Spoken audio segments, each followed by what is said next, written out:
তালে তালে মামুলের দুই গালে action to action direct action দাবিয়ানের অ্যাকশন ডাইরেক্ট অ্যাকশন আমার তোমার অ্যাকশন ডাইরেক্ট অ্যাকশন দাবিয়ানের অ্যাকশন ডাইরেক্ট অ্যাকশন আমার তোমার অ্যাকশন ডাইরেক্ট অ্যাকশন সবার অ্যাকশন ডাইরেক্ট অ্যাকশন ডালের ডালো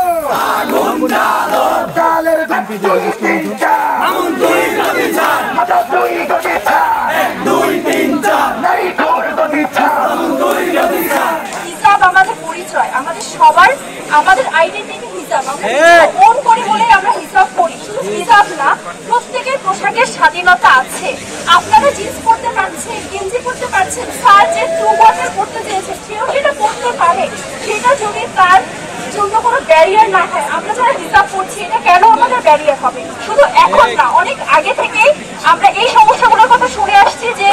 বিভিন্ন ডিপার্টমেন্টে যারা হিসাব করে যারা নিকাব করে তাদের এক্সামের মধ্যে তাদের বলা হচ্ছে যে তোমাকে আমি চিনবো কি করে আপনি এত বছর ক্লাস করেন আপনি জানেন না হিসাবের নিচে যে মানুষটা আছে তার বয়স দেখে আসলে আপনি চিনবেন না আমাদের যে মহিলা আমাদের যে ম্যাডামরা আছে তারা কি তাদের পর্যবেক্ষণ করতে পারে না পরীক্ষার মধ্যে তাদের হেনস্থার শিকার হতে হয় পদে পদে নারীদের হিসাব বা পোশাক নিয়ে হেনস্থার শিকার হতে হয় এটা আমরা কোন স্বাধীন বাংলায় আছি জুলাই হলো 24 পরবর্তী সময় এখনো কেন আমাদের পোশাকের জন্য কথা শুনতে হবে যে হিসাব করবে না সেইটাও তার ব্যক্তি স্বাধীনতা যে হিসাব করবে সেইটা তার ব্যক্তি স্বাধীনতা সেইটা তার পরিচয় সে ওন করে এই জায়গা থেকে এই স্বাধীন বাংলায় কিসের জন্য শুধু পোশাকের নামে আমাদের কটূক্তি করা হবে শুধু এখন না আমরা শুধু এই একটা ক্ষেত্রে না আমরা যেটা বলেছি মাহমুদ স্যারকে প্রকাশ্যে ক্ষমা চেতেই হবে তার সাথে যদি সে ক্ষমা না চায় এই বহিষ্কারটা এমন আমরা জানি যে বিশ্ববিদ্যালয়গুলোতে দীর্ঘ অনেক দিন ধরে হিজাব বিদ্বেষীদের একটা আতর ঘরে পরিণত হয়েছে এই বিশ্ববিদ্যালয়গুলো এবং এখান থেকে বের হওয়ার জন্য তাদেরকে আসলে এত অনুপ্রাণিত করা হচ্ছে এবং এত ভাবে বোঝানো হচ্ছে যে হিজাবিরাও আসলে সামনে আসতে পারে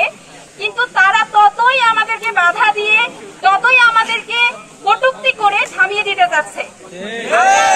দাঁড়িয়েছি আমরা দেখেছি যে রাজশাহী বিশ্ববিদ্যালয়ের মতো একটা বিশ্ববিদ্যালয়ের শিক্ষক যিনি নাকি অধ্যাপক তিনি মন্তব্য করেছেন